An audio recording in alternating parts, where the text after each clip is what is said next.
Hi, welcome to episode 97 of Creepy Soup. I'm Jill. I'm Jenny. See, I laugh because every single time we go, what episode are we on? I And cheated.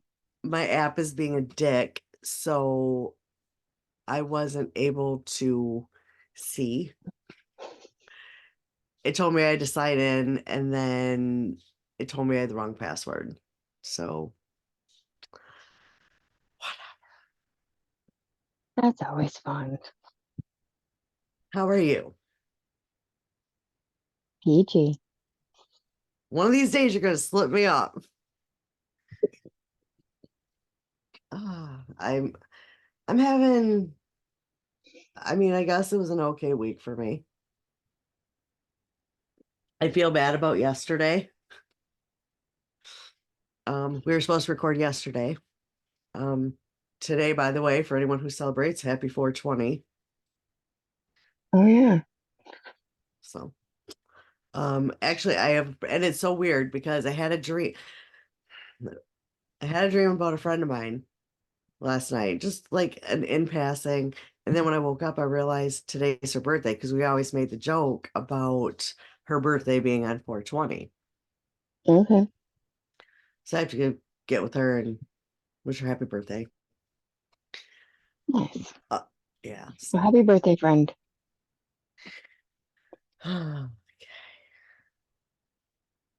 and I still don't have my notes done, but Yes. I I've mean, had a very flip-floppy week, so yeah, yeah, uh, yeah, we've been pre-gaming for what, close to an hour. oh yeah, Yeah, close to an hour. Um, so yeah, been a long week for both of us. yeah. I think my long week is right now because it's so, Mm-hmm. yeah, I'm gonna have to send a quick message. Like, I,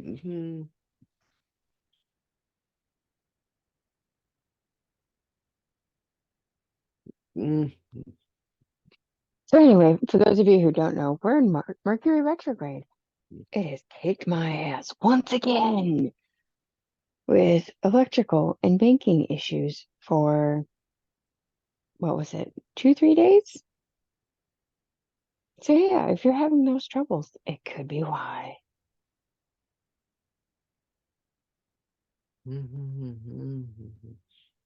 yeah, sorry, I'm sending a quick text, but I don't have to get a reply because I'm in do not disturb mode. Nice. So Same. yeah. After this, and I'm safe because I know Judy doesn't listen.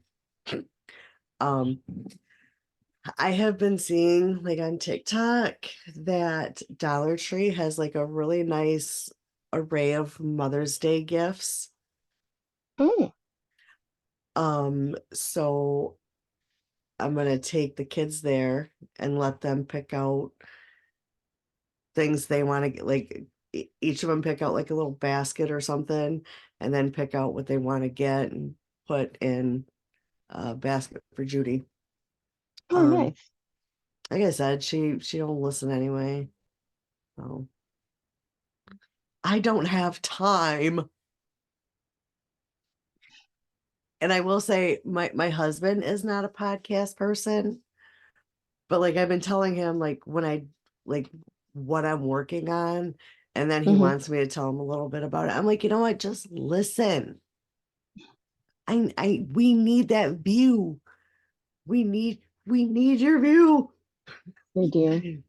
So, For those of our viewers, if you know people who like stories like what we have, please send them over. Send them the link.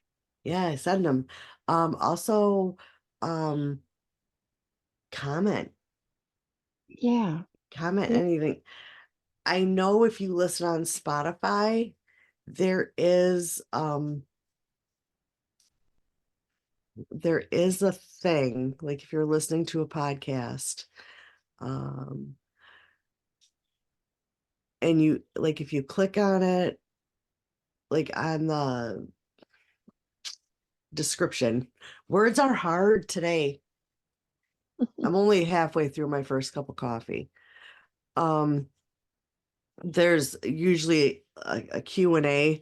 I personally have not figured out how to change the question. I can add a poll. Um, but there's a way to chat through there. And I think if you like if people comment or answer the question, and I think it's just um like a generic question, like what did you think of this episode? Mm, I'm sorry. I am so unorganized.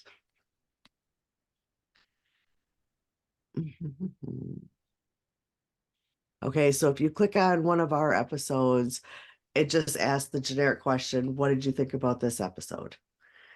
And the answers are not public unless I go in and pin them, which right now I can't even fucking log in. So um I think you just got hit with some retrograde. probably because yeah, I don't know. It's fucking stupid. But yeah, it asks the generic question, what do you think about the episode? Um, so yeah, do that. Like, subscribe, share. Please, please. So yeah, after this, I'm going Mother's, and then of course I'm gonna pick some shit up for myself because I don't get Mother's Day gifts. Well, I take that back. I take that back. My son does get me things, and Judy will get me things. Um, like last year and the year before, I got furniture of some sort for my son, like the table that I'm using right now. Hmm. That's the one I got surprised with last year when he was like, you gotta see something in here," and he opened the door, and I'm like, yeah. I did have to buy longer legs for it because it was just a little too low. Um, then the year before I picked out, it was like a set. Yeah. So who knows what I'll get this year. He was talking about some Kindle Fire thing that's like $300. I'm like, absolutely not. Absolutely not. That is ridiculous. I'll take a spa day this year. That would be feel wonderful. So, since we were both talking about vapes, I'm going to point out I have two of the same vape. One is brand new, one is not. I had one on each side of me. Look, These stuff is shit. I always have two with me, but here's the thing about this one. Um, this one is literally the only one I have found so far in a coffee flavor. And it is a very good flavor. Like honestly, this has been the main one I puff on instead of rotating. Like I only puff on something else when I'm charging this one. And it's got two tanks. And it came with like these little plugs and the mouthpieces that you have to put in. That is a design flaw. And the mouthpiece that you put in here has threads on it, but that don't. Well, guess what happens? You lose them. And then you have to puff directly on it like a crackhead. So I have to go get another one and I'm gonna have to figure out a better way. I don't know if I want to put like a drop of glue I wouldn't. I mean, if I put it on the side, it should be fine. It's going to be a very, very small drop Oh yeah, so that it doesn't go inside. yeah. I would like, I don't know, but I gotta do something because I cannot continuously huff on it like that. It looks very bad. So that's a stop I'm making today too.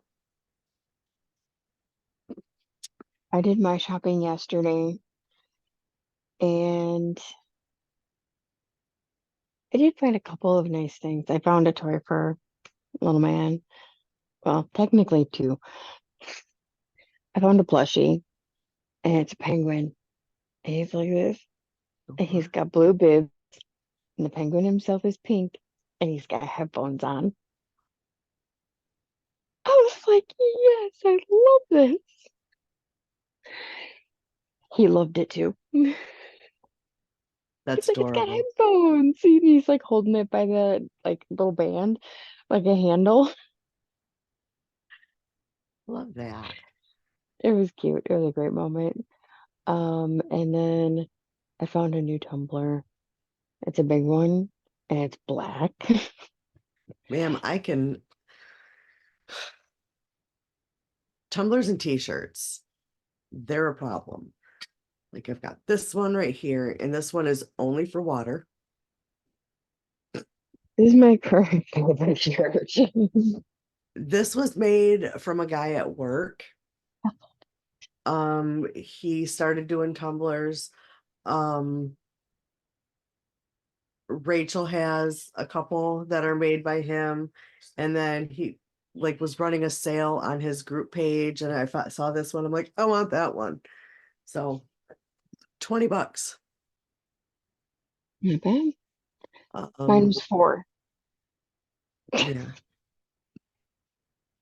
I was like, that's a good deal for that. yeah, That'll pay. yeah. And my oldest grandson is also he likes cups. And I had ordered myself a shirt that said obsessive cup disorder, Hmm. but it runs small. So I mean, I could still wear it, but I don't like anything too tight. Hmm. So yeah, that's that. Fully understand. So yeah, today's gonna be shopping. And well, the weather was getting nicer, and I was gonna switch my seasonal clothes, and I had my mindset. If it's a certain size or smaller, it's gone. And that's hard for me. It's but yeah, I have a lot of shirts that, I bought before I had my surgery and got this lovely hormonal weight gain and I mean, and I'm telling myself I do plan on start going back to the gym. My daughter also wants to go, so like we can be gym buddies but right now I only want to do a couple days a week. It's with working and that's about all I can do. That's all I can spare. But I said, what we'll do is on like Sunday morning, if she doesn't have to work, we'll go for a nice walk. We live in a nice area, so I don't have to worry about looking over my shoulder constantly. So, yeah, that's our plan for tomorrow is getting up nice and early and go walking. I don't know about the nice and early part, but I mean, yeah, go for a walk. Well, I mean, if I go nice and early, I got time for a nap. Okay, fair, fair. She wanted to do it yesterday, and I said, look, I'm recording tomorrow. Well, and it's also my 9 hour day. I don't like doing anything extra when I have a 9 hour day because let me explain something. That ninth hour at work is not a normal hour. It's like a cat year. It's 7 times longer than the rest of the day, even though it was only 1 hour. It's a cat hour. It's a very long, exhausting hour. It is literally the longest hour of the week. And next week I'm lucky and I have a 9 hour day on Friday. and Saturday. Hmm. Yeah, we second shift gets that a couple times every, I would say at least once a month we get that. Hmm. Yeah, Fabulous. where we have 2 9-hour days in a row. Yeah. They could fix that problem if they just, spread the work evenly among the shifts. Well, they do. It just so happens that it's only going to be first and second working next Saturday. So third isn't coming in at 11. So then we have to work until midnight. But first shift does not have to come in an hour early, but we're going to have to work an hour late. Anywho, that's what I got. Yay. I'm still battling GED. Yeah, I don't envy you there. I already told. Mm, I'm tired of roadblocks. I'm gonna say that. yeah, that would be very, very, Roadblocks broke my computer.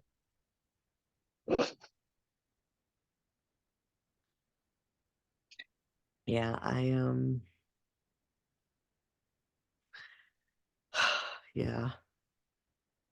Mercury's kicking my ass this time, though. I will say that. Mm-hmm. Mm-hmm. Mine It's too. it's kicking my ass. So, are you ready to jump in? Let's. Okay, so this is part two. So a little reminder, born Tina Renee Brandon, um, has it's I know in the interview, it's referred to as a gender identity crisis is Brandon's term for it, but it's gender identity disorder. And again, all my information came from crimelibrary.org and a little bit from the one documentary that, you know, um, it's a good one. I don't know if anyone's watched it. It, it, it, it's, if you like first person accounts of things, it's excellent. Like I said, you gotta get past the fact that education was not key in this area. Um, I mean, I don't mean to make them sound like they're all stupid hillbillies because that's not the case, but there's tells, is all I'm gonna say. But I do recommend it. I really do. It's very good. Um, and gets into some check writing trouble and takes off from home and goes to this other place, kind of meets this girl, moves in. The other girl, Lisa, is madly in love with Brandon because by this time he is now passing himself off 100% as a man because no one knows his prior life. Um, and again, I'm trying to use like the proper pronouns, but I'm human and I may accidentally use the her, she, or however the article refers to Brandon at that time. Um, Brandon gets arrested, is put in the woman's wing, and the girlfriend, Lana, goes to pick him up or see him and is confused, ends up seeing boobs, and chaos ensues. There is an incident where they're at a Christmas party at Tom's house and they take Brandon into the bathroom, pull his pants down, to try to force Lana to look that Brandon has female genitalia. And after that, they make Lana leave and go home. She promises Brandon she'll be back because he's scared. He's scared shitless now because they've already kind of beat him up a little bit. Well, then they take him to a secluded spot near a school and they physically and sexually assault Brandon vaginally and anally. And afterwards, he goes to see Lana, and Lana encourages him to report this to the police, which is where we're going to start today.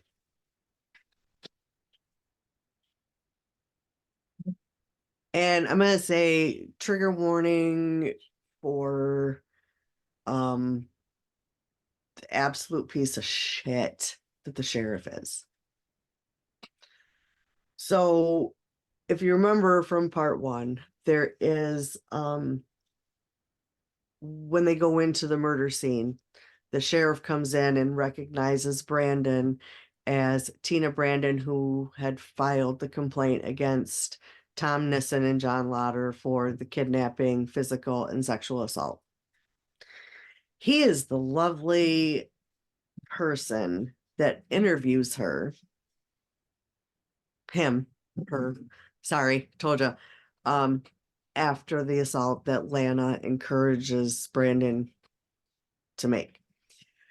So I'm going to read a little bit from the website, how it kind of talks about transsexual individuals are generally met with confusion, prejudice, and utter disbelief. Now, this is a direct quote from the site because I'm not going to reword this and have it sound intelligent.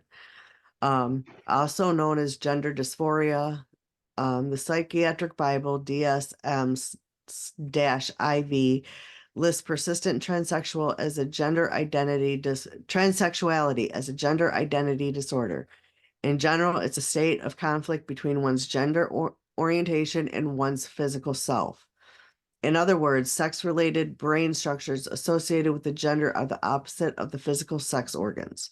People born as girls feel more oriented in the world as boys and boys as girls.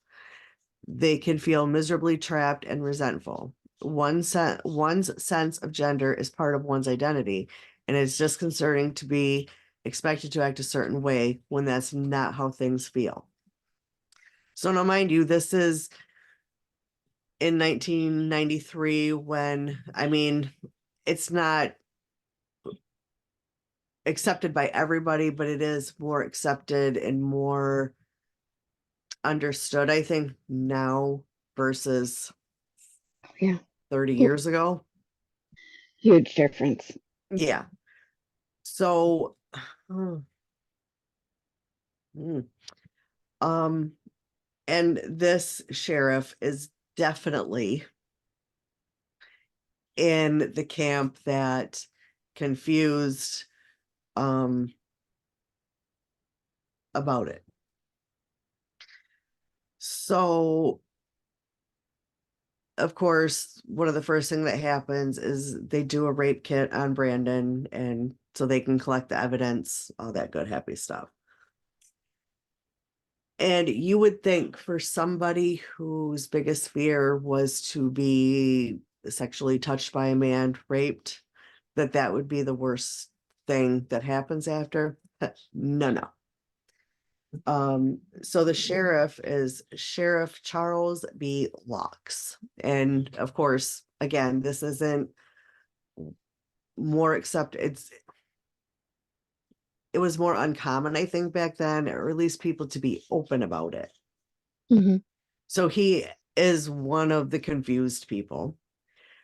So while Brandon is trying to report the crime, this dickhead is completely going off the rails and asking questions that are completely unrelated to the assault.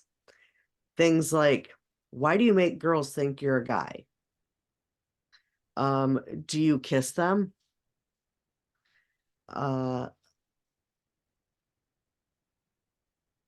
and Sheriff Locks had kind of made implications that something was wrong with Brandon, but insisted he needed to answer these questions because they could come up in court. That may be the case, but you would think that would be more of a lawyer thing to handle. Hmm. But that's, I mean, the questions get worse. So I'm gonna say that right now. Um, one of the things he does is he discounts Brandon's claim to be a virgin because at this point he's 21 and it's kind of rare to have a 21-year-old virgin. But again, that was a big fear for Brandon. Hmm. Oh, um, so at that point, Sheriff Locks is asking him questions about his sexual experiences. And he repeatedly asked this question, and I find this question so disturbing, so utterly disturbing. Um, remember before everything happened, he was in the bathroom and they pulled his pants down. So the question was, when John had pulled your pants down, it was worded in a couple different ways because the question was asked multiple times. Like he didn't fondle you, he didn't put his finger up there. Yeah, so pretty disgusting and disturbing to ask a victim. To me, that's a horrible question to ask anybody, really, but especially a victim who is obviously beat up really bad, um, has just been through something very traumatic. And those are the questions you're going to concern yourself with. Like, didn't you find it, doesn't it grab your attention that he didn't try to fondle you? What the fuck? Okay. So, um, Brandon starts asking in the interview, and there is a video of it on YouTube. Um, not of the actual, like a recording. It's okay. Anyway, I'm fucking things up. Um, so Brandon starts saying like these what does this have to do with what they did to me? Like none of this, and it is a pretty disturbing interview to listen to. He deems the questions unnecessary, and at some point just says, I'm not answering that. So now he's deemed uncooperative because he's not answering these questions. Yep. The sheriff also suggests that during the rape that Brandon physically stimulated John to get him going. And pretty much anything in the interview that is said after this is unknown because it gets erased. Oh, imagine that. Yeah, imagine I'm a piece of shit. So, 3 full days after Brandon signs his complaint. Well, okay, let me back up. Brandon signs a complaint, and as a victim, and as anybody would, just assumes they're going to go pick these dudes up, right? Hmm. No, Talk to him. no. Um, and that's what Brandon was hoping for because there was every reason to believe that they would act on their threats. And so 3 days after this horrific, traumatizing in itself interview, um, deputies finally go question the two men. And the deputies thought that John and Tom should be arrested, but Sheriff Locks wouldn't allow it. So 4 days after Brandon signs the complaint, Brandon's sister Tammy calls and talks to the sheriff and wants to know why are these two pieces of shit still roaming free Hmm. while Brandon is basically in hiding. Yeah. The sheriff gives her an attitude and responds with, um, he didn't think she should be interfering, and he'd do what had to be done. Obviously not. Hmm. Okay, so these men had John and Tom, they have criminal records, were heavy drinkers. There was evidence that Tom abused his wife. It doesn't go into what that evidence is, but um, so if he can be abusive towards his wife, who's to say he's not going to go and harm someone making a complaint against him? In a heartbeat. Yeah. So because the sheriff failed to move forward regarding Brandon's complaint and make an arrest, this gives them opportunity to carry out their threat. So on December 26th, because remember the rape was Christmas Eve into early Christmas morning. So the next day, they're still pretty heated, pissed off over the fact that they've been duped by what they consider a freak. So they have a nice little collection. They collect a rope, a hatchet, a change of clothing, and they have Brandon's address book. So they go hunting for Brandon. They stop by his home in Lincoln, and you can tell this is way before social media because the family had no idea who they were. Yeah. So there was no way to say, "Oh, aren't you the?" No. And they also went to a few other places in Lincoln, which was Brandon's hometown, um, using this address book. And this is kind of where my notes are kind of end because there's reasons. Um, Long week. yeah, yeah. Um, so another thing that happened was they go to, and I think this is actually brought up later, but they go to a friend's house named Eddie Bennett, and they go visit him because he has a gun. Well, while they're visiting, John gets up to go excuse himself and lifts the gun, and then they're like, "We got something to take care of. Let's go take care of Brandon." So on December 30th, Brandon was supposed to return to the police station for a follow-up. And by this, okay, so on December 28th, they were called in and questioned by police officers about the assault. John claimed that Lana had asked him to find out to determine is Brandon male or female. Um, la la la. He insisted that neither him or Tom had sexual contact with Brandon, but he would not voluntarily provide samples of his semen or hair, and he refused polygraph. Well, Tom, on the other hand, was his own worst enemy in a way. He offered to give samples and said he had been there while John had consensual sex with Brandon, but he did not participate.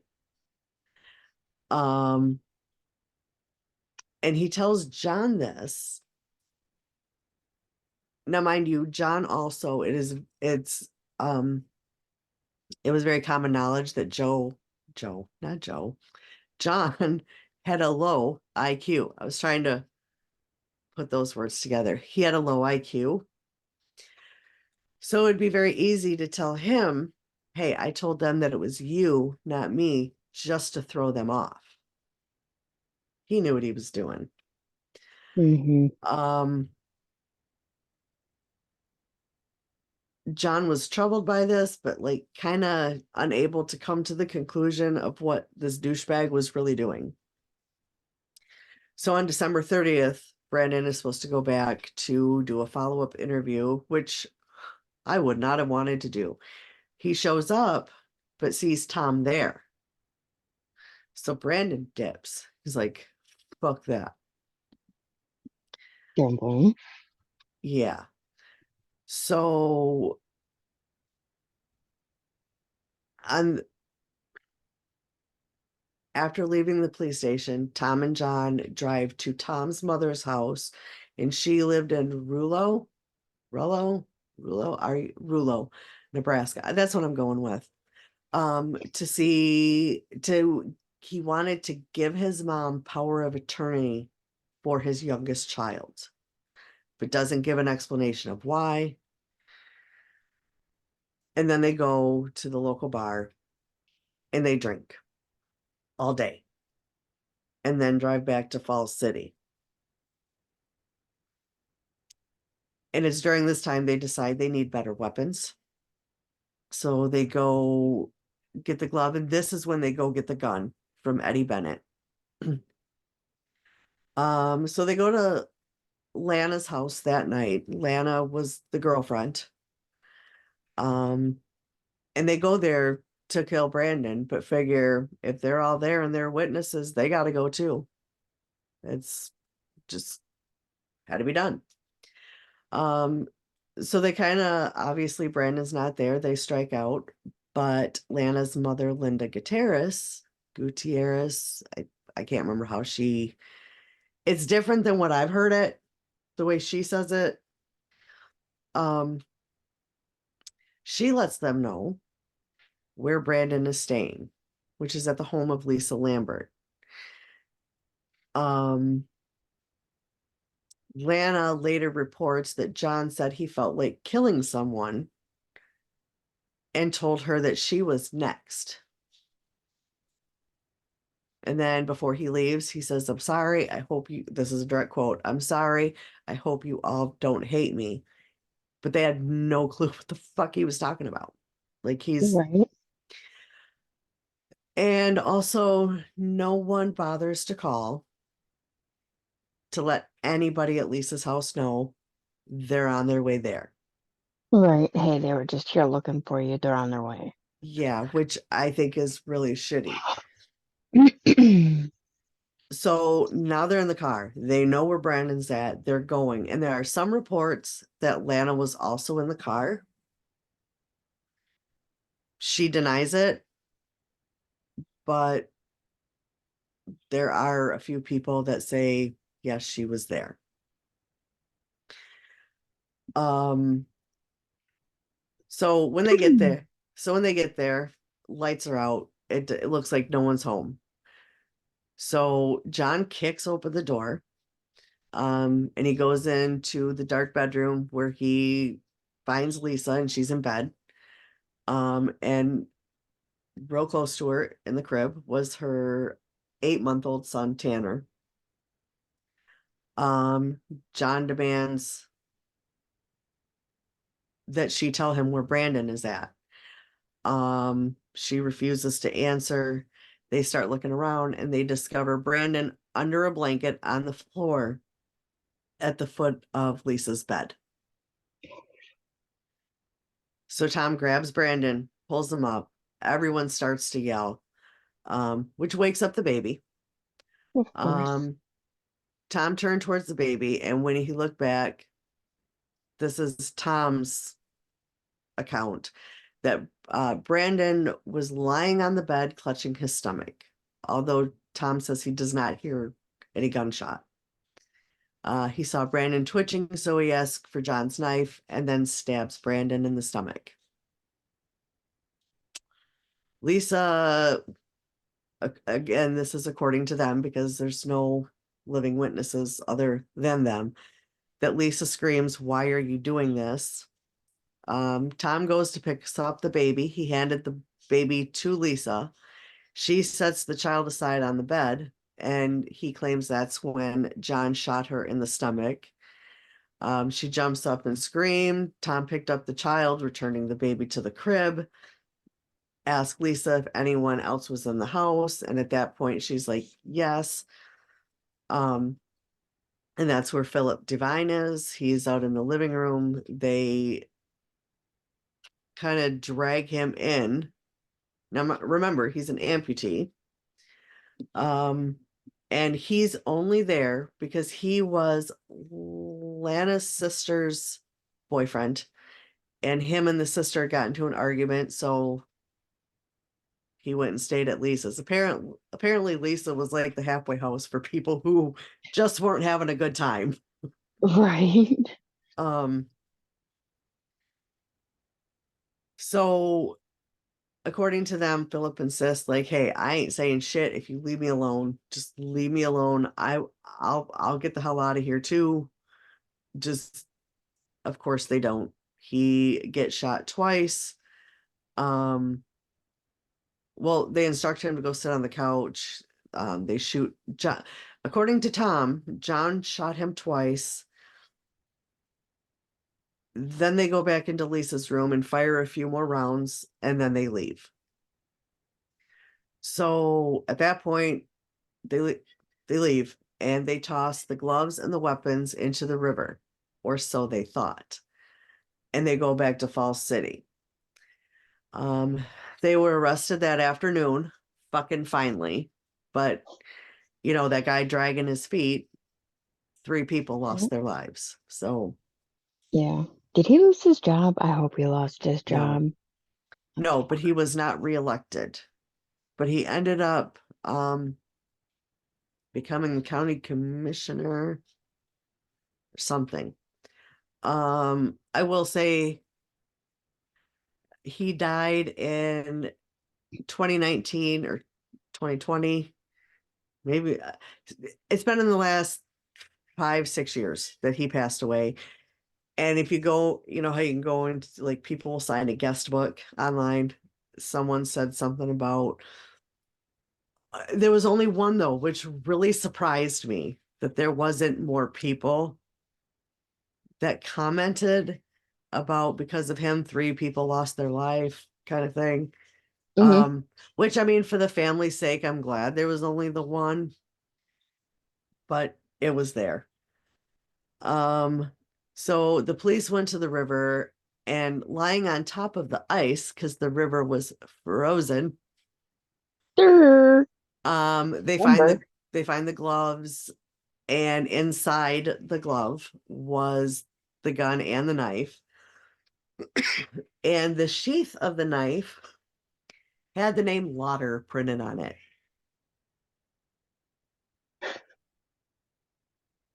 Yeah. So now these two men are clearly tied to this murder. Yep. Clearly. So a little bit on the trial. There's not like a whole lot of bullshit on that, but um okay, so Tom's real name is Marvin Thomas Nissen, but he goes by Tom because obviously. He was tried first, but they held off on sentencing till after John Lauder's trial. That's Um, common. yeah, but again, Tom is his own worst enemy because he gives an interview to Playboy magazine. Yep. Um, and in this interview, he confessed to both the rape and his part in helping to kill Brandon. I'm sorry if you can hear, we have a teething baby here. I don't know if you can hear the crying. She's Mm-mm. teething. She's not happy. Um, so the prosecution adds the journalist to their witness list. Hmm. Um, and he also talked to any cellmate that he had, confessing the same shit. So the jury did have trouble finding him guilty of first-degree murder. They deliberated for 18 hours and finally convicted him. Um, okay, wait, hold on, sorry. First degree murder of they use Teena Brandon. But second degree murder in the deaths of Lisa and Philip. Um, and because they held off, he still could be facing the death penalty because of the first degree. Um, so this little motherfucker does some quick thinking and decides to testify against his friend, putting everything on him. Um, Now there are things where John denies even being at the scene of the crime, Jesus. which I mean, look, it's possible that Tom took John's knife. I mean, if they took someone's gun, they can take a knife. I'm not saying John is innocent. I still think he's a piece of shit. Um, so the gun, obviously, after testing, is proven to be the one involved in the murders. Um, and the blood on the blade of the knife, where the sheath had Lauder's name on it, um, proved to be Brandon's blood type. Um, So, some testimony was John's former girlfriend, Rhonda, testified that he had threatened to kill Brandon for, like I said, duping them um, a week before the murders occurred. And then on the night of the murders, he woke her up at 2:30 and asked her to give him an alibi. And Tom had done the same with his wife, who, when she woke up and looked at the clock, it was 3:30. Um, so at the last minute, Tom cuts this deal to save him from the death penalty. And because of this deal, they could never retry him or resentence him. Double jeopardy. Yep. So Tom stated that he and John committed the murders together. Not only that, but they had plotted for 6 days. Um, they had gone to Brandon's home in Lincoln, Nebraska on December 26th. Remember, because they had his address book, looking for him. And the plan was to lure him to an isolated spot and chop off his head and hands. When that didn't pan out for them, thankfully, because I think that, anyway, in this case, any way that anyone was going to die is horrific, but that would be it. Because I imagine someone like them would do the hands first just to make the person suffer. Yeah. It That was doesn't my say thought too. it doesn't say that, but that's just how I feel that would have went down. Um, so remember they go to the bar and they are obsessing about what has to be done. And then they come up with the plan that they eventually carried out. Um, Up until that point, John refused to say anything up to that point except that he was innocent. At this point, he wants to testify in his own defense. His attorney advised against it, but he insisted, and on the stand, he denied every aspect of Tom's account. Um, but then he's caught in a lie. Um, and he contradicts testimonies of, and it doesn't say who exactly this is, but upstanding citizens. Um, and he made things look worse for himself. So by the end of everything he said was left in doubt, which kind of fucked him up. Mm-hmm. So um Tom's uh conviction came down on March 3rd. John's comes down on May 25th, 1995 for both of them. He was convicted of 3 counts of first degree murder, 3 counts of using a deadly weapon, and 1 count of burglary. Of course, the prosecutor seeks the death penalty, which is an automatic appeal or subject to appeal. So at this point, um, Brandon's mom, Joanne, goes after the sheriff. And I'm going to, some of this I'm going to read. Um, she goes after the sheriff, because this is the guy that failed to arrest them for the rape. She sued him. This is a quote. She sued him and Richardson County in the wrongful death of her child, charging that his negligence and mishandling of the case had resulted in Brandon's murder. He had actively prevented his deputies from making an arrest. Um, and of course, the sheriff's defense is that he was simply trying to avoid jumping the gun and compromising the case.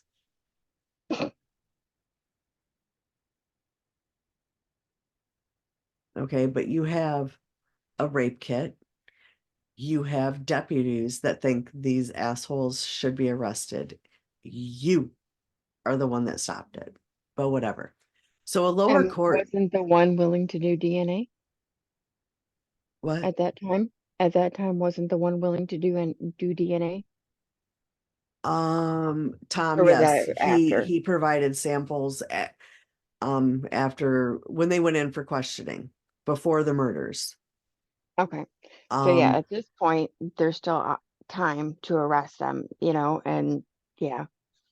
yeah, they had well, from Christmas Eve to New Year's Eve. Hmm. So they had a week. They had a week, and yes, they were brought in for questioning, but they were released. So yeah. So the lower court, I lost my spot. Hold on, I'm sorry.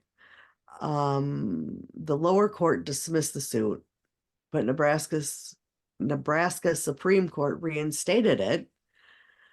Um, because the sheriff had actually informed the perpetrators of the complaint. Well, Excuse me? they were there for questioning, but not arrested. So they knew what this complaint was, who made the complaint, what the complaint was, Hmm. and they did nothing to protect Brandon, Yeah. knowing these people were out and dangerous, Hmm. had made threats, had already followed through with the other shit. Um, so the justice said, and this is a direct quote, Locks had an essential link in the chain that led to the victim's death. While the lower court conceded, they only gave part of the monetary award. Um, and they calculated that the county was only 15% at fault. So his mother was awarded the sum of $17,000. However, the Supreme Court had ruled that Locks was negligent in his duty to protect Brandon. In addition, his tone in the tape recorded interview with Brandon was, quote, demeaning, accusatory, and intimidating. They ordered the lower court to increase the damage award to Joanne Brandon to the original amount. Now, I don't know if I missed the original amount or they never said it, but 15% of that was $17,000. So, um, so Nissen, of course, appeals his case to the Supreme Court and it's turned down. On March 6, 2000, Nebraska Supreme Court issued a stay of execution for John's April 26th execution date. And just so you know, 2024, he is still alive. Um, Lauder, of course, appeals, and that's a lot of um his thing is like blood being on different things. Um, and basically the prosecutors say, well, I mean, it proves he was there. It doesn't necessarily prove he was the one that shot. It doesn't disprove you're not the one. So his shit has all been denied. Um, and I will say, okay, the end of this, again, he claims he's innocent, blah blah blah. Pop, pop, pop, pop.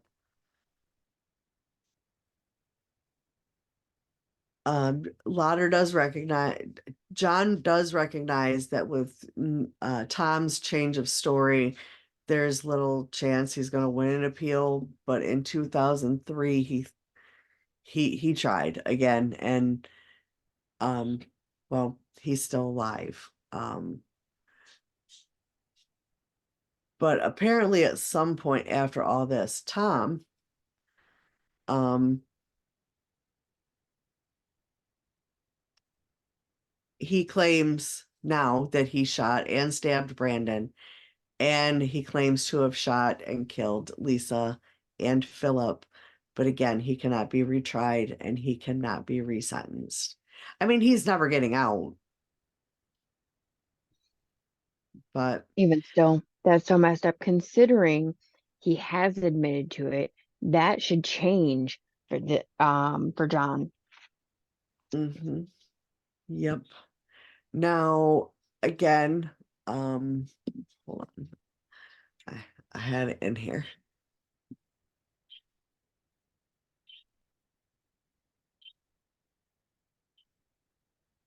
Okay, so ba.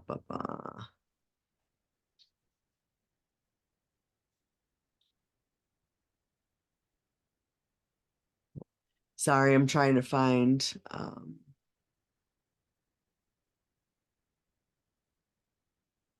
why am I not finding it? Did I? It's because I spelled it wrong. Because sorry, I was trying to find the exact date that the sheriff died. Hmm. And that was um da, da, da, da, da, da, da. Hmm. He died. Sorry.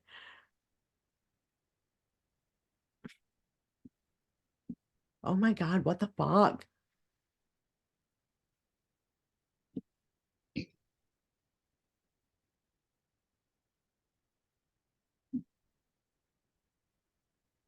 No, I don't know. That's all right. Yeah, he died. That's He lost his suit. He died. He was a piece of shit. yeah, he was definitely. Um, and on the plus side, little baby Tanner, um, is a full-blown adult now, because he was 8 months old in 90 December of 93. So that would put him at what, like this month would be his birthday. Um, 30, 30 31. 31 this year. He has graduated high school. He um is, I don't know if he's currently, but a full-time student at a college. I'm not going to give it away. I mean, you can look it up and find it. Um, but at a college in Texas, Nice. a technical college. So he was raised by an aunt. And by all looks of it, he has turned out to be a good human being. Good. I'm So glad. that's a plus. So that is conclusion of the story.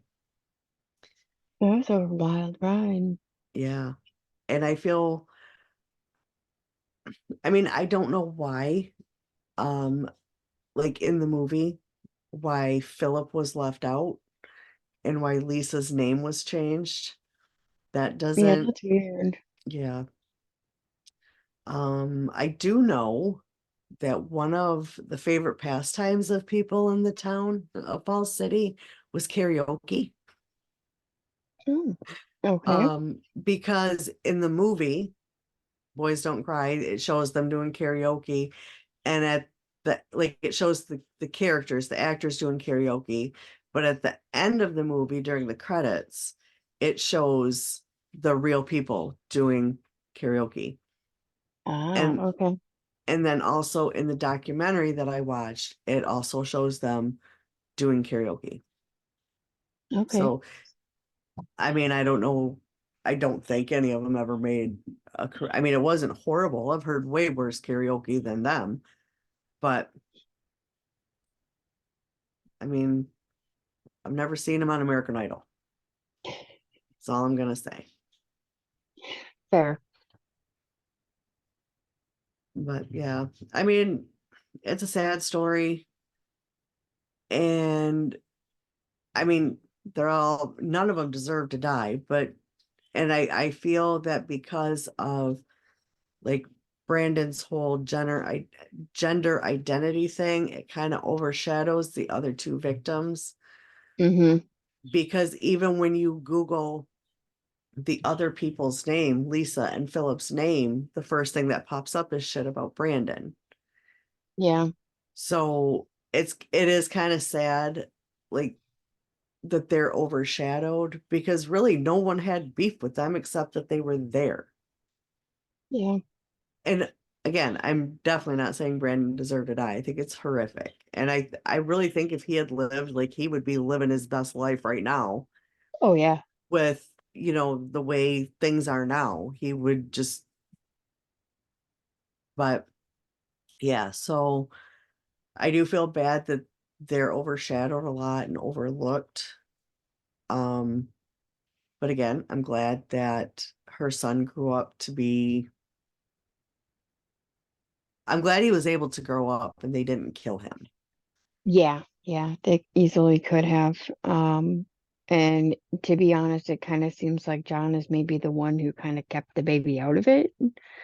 Like, I kind of feel like maybe initially in the telling, you said that he had picked up the baby because it was crying and gave it to Lisa. Nope, that was But, Tom. oh, okay. I'm Yep. sorry. Yep. Um, but yeah, I feel like one of them kind of tried to protect the baby. You know what I Yeah. mean? Yeah. So, But yeah, I mean, and I'm sure Lisa's mother is grateful that she didn't lose two family members that day. One is, hmm. yeah. So yeah, that is the horrific.